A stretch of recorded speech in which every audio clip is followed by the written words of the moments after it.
video အတူလေးလုပ်ပြီးတင်လိုက်တာပေါ့နော်အစားဆုံးလုပ်ပြီးပါတောင်းဆိုတဲ့ညီကိုတွေအတွက်ပေါ့နော်ကျွန်တော်ဒီ video မှာတော့တချင်းလေးရဲ့ဒီလုံးလေးကိုကျွန်တော် tutorial လုပ်ပေးလိုက်ပါတယ်ကျွန်တော် tutorial လုပ်ပေးခင်မှာပေါ့နော်ကျွန်တော်ရဲ့ guitar online class သင်တန်းလေးနဲ့ကျွန်တော်မိတ်ဆက်ပေးပါမယ်ကျွန်တော်ရဲ့ online class လေးရဆိုလို့ရှိရင်ပေါ့နော်အခုမှ0ကစတင်မယ်အခြေခံစတင်မယ်ညီကိုတွေအတွက်ရည်ရွယ်ပြီးဖွင့်ထားတဲ့သင်တန်းလေးဖြစ်ပါတယ်ပေါ့နော်အဲ့မှာဘာတွေပါမှာလဲဆိုလို့ရှိရင်ကျွန်တော် Rattan အခြေခံတီးနည်းတွေပေါ့နော် Rattan အခြေခံတီးနည်းတွေပြီးတော့ Van တီးနည်းတွေပြီးတော့ Rattan လက်ခတ်အမျိုးမျိုးဒီခံနည်းတွေကိုကျွန်တော်အသေးစိတ်ကအစသင်ပြပေးထားပါတယ်ပေါ့နော်ပြီးတော့နောက်ထပ် class တစ်ခုကပေါ့နော်တချင်းတစ်ပုတ်ကို note ထုံနည်းတွေ guitar တီးတဲ့ခါမှာ note ကြည့်ပြီးတော့တီးကြသွားအောင်ပေါ့နော် note ရေးနည်းတွေ note ဖန်နည်းတွေသင်ကြားပေးထားတဲ့ class ဖြစ်ပါတယ်ပြီးတော့နောက်ထပ် class တစ်ခုကတော့ကျွန်တော်တီးခတ်ထားတဲ့ guitar solo တွေ intro တွေပေါ့နော်အဲ့ဒါတွေကိုတနေရာထဲမှာပဲအားလုံးလေ့လာနိုင်မယ်သင်ကြားနိုင်မယ် Telegram group လေးဖြစ်ပါတယ်ပေါ့နော်ကျွန်တော်အခုသင်တန်းစဖွင့်တဲ့အနေနဲ့ promotion အစီအစဉ်လေးလည်းရှိပါတယ်ပေါ့နော်လာရောက် join နေတယ်ဆိုလို့ရှိရင်ဒီ chat box ကနေမှတစ်ဆင့်လာပြီးတော့မြင်မြန်စုံစမ်းနိုင်ပါတယ်ကဲကျွန်တော်တို့ tutorial လေးကိုသွားလိုက်ရအဲ့တချင်းရဲ့ key ကတော့ D key ပေါ့နော်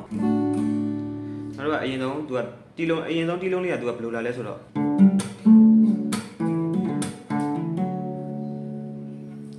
အဲ့ဒီပိုင်းလေးပေါ့နော်အဲ့ဒါလေးကဘယ်လိုတီးလဲဆိုတော့အရင်ဆုံးကျွန်တော်တို့ကဒီ6ကျိုးပေါ့နော်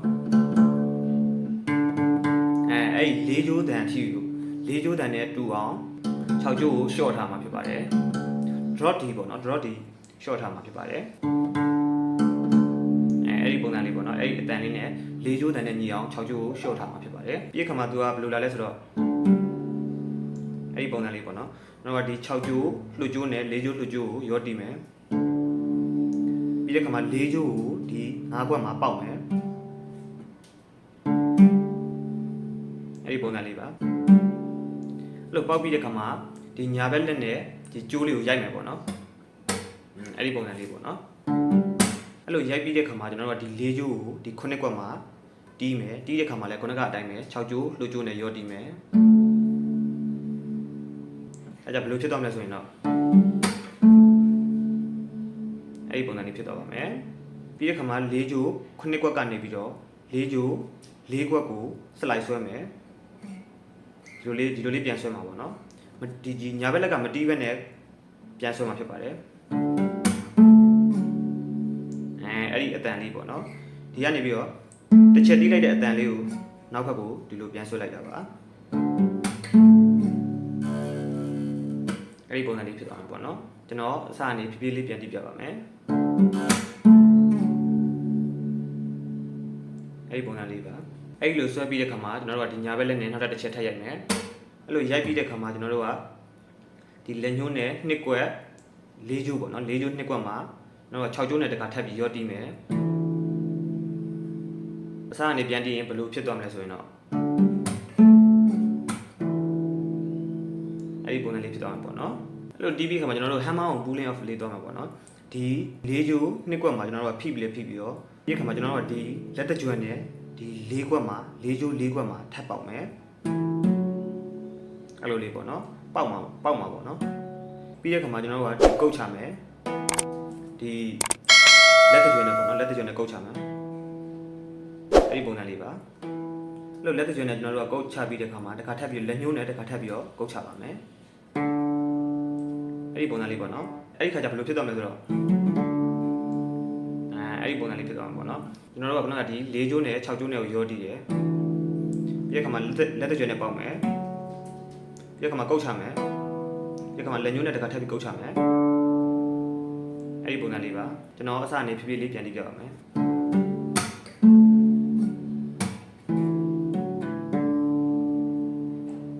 အဲ့ဒီပုံစံလေးဖြစ်သွားမှာပေါ့နော်ပြီးတဲ့ခါမှာကျွန်တော်တို့ကညာဘက်လက်နဲ့ကျိုးကိုတစ်ချက်ထပ်ရိုက်မယ်အဲ့ဒီပုံစံလေးပါကျွန်တော်ပြန်တီးပြပါမယ်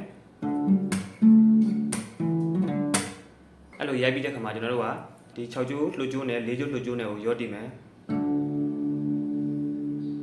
ပြီးတဲ့ခါမှာကျွန်တော်က4ကျိုးကို2ခွက်မှာပေါက်မယ်ပြီးရင်တစ်ခါထပ်ပြီးတော့4ခွက်မှာထပ်ပေါက်မယ်အဲ့ဒီပုံစံလေးပါဘယ်လိုဖြစ်သွားမလဲဆိုတော့အဲ့ဒီပုံစံလေးဖြစ်သွားမှာပေါ့နော်ကျွန်တော်အစနေဖြည်းဖြည်းလေးပြန်တီးပြပါမယ်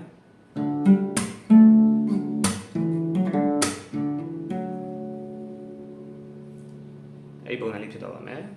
ပြီးတဲ့ခါမှာခုနကပုံစံအတိုင်းလေးပဲပြန်လာမယ်ဒီ4ကျိုးကို4ခွက်ကနေပြီး5ခွက်ကိုစလိုက်ဆွဲမယ်ပြီးတဲ့ခါမှာရိုက်မယ်ပြီး ပြီးတဲ့ခါမှာ9ကွက်ကိုသွားမယ်4ကျိုးနဲ့6ကျိုးနဲ့ရောတီးမယ်ပထမပုံစံအတိုင်းပဲပေါ့နော်ပထမပုံစံအတိုင်းပဲဘယ်အထိတူမလဲဆိုရင်တော့ကျွန်တော်ပြန်ပြပါမယ်အဲ့ဒီအထိတူပါပဲကျွန်တော်ဖြည်းဖြည်းချင်းပြန်ပြပါမယ်အဲ့ဒီ hammer ကို pulling off လုပ်တဲ့နေရာလေးအထိတူပဲပေါ့နော်ပြီးတဲ့ခါမှာဘယ်လိုသွားလဲဆိုတော့ညာဘက်လက်နဲ့တစ်ချက်ရိုက်မယ်ပေါ့နော်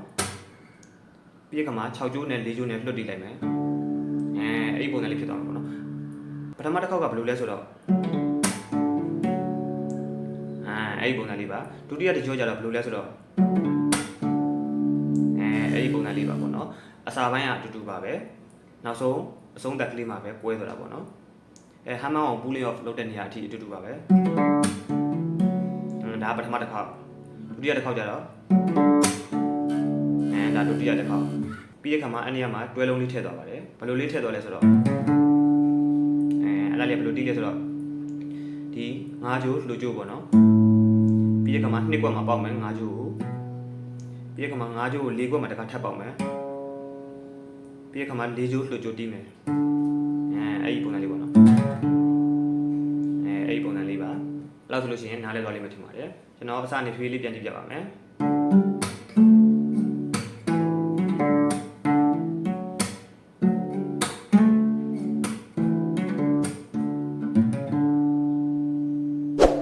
အဲ့ဒီပုံစံလေးဖြစ်သွားပါမယ်အဲ့ဒါလေးကိုနှစ်ကြော့တီးရပါတော့နောက်တစ်ခါကျတော့လည်းအတိုင်းပဲ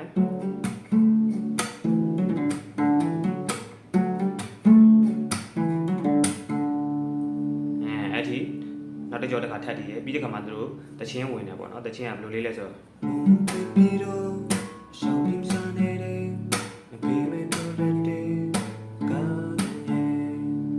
ဒါလေးကျတော့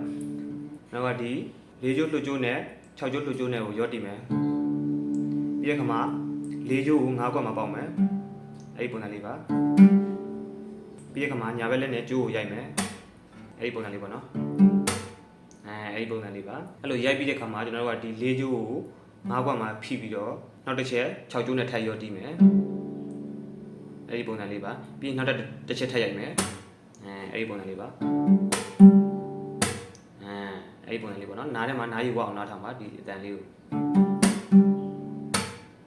ပြီးတဲ့ခါမှာနောက်တစ်ခွက်ထပ်ပြောင်းမယ်ဒီပဲ၄ကျိုး၄ခွက်ပေါ့နော်ခုနကပုံစံတိုင်းပဲ6ကျိုးနဲ့4ကျိုးနဲ့ကိုလှုပ်ကျိုးရောတီးမယ်ပြီးတဲ့ခါမှာလက်ညှိုးနဲ့၄ခွက်မှာပေါက်မယ်ပြီးတဲ့ခါမှာညာဘက်လက်နဲ့ကျိုးကိုရိုက်မယ်ဖိထားတဲ့အတိုင်းလေးပဲ6ကျိုးနဲ့6ကျိုးလှုပ်ကျိုးနဲ့တစ်ခါထပ်ပြီးရောတီးမယ်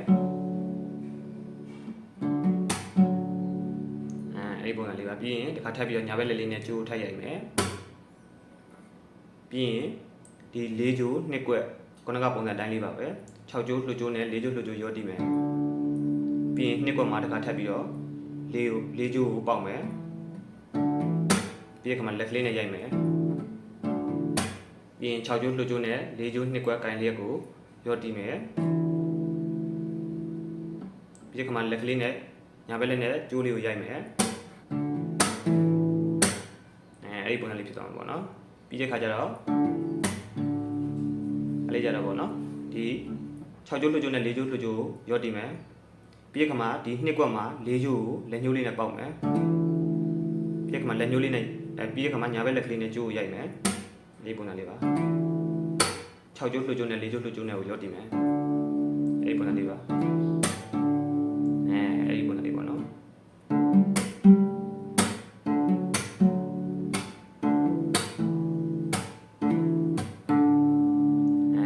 ပြီးတဲ့ခါမှာခုနကဒီတုံးလေးပြန်ဝင်ပါတယ်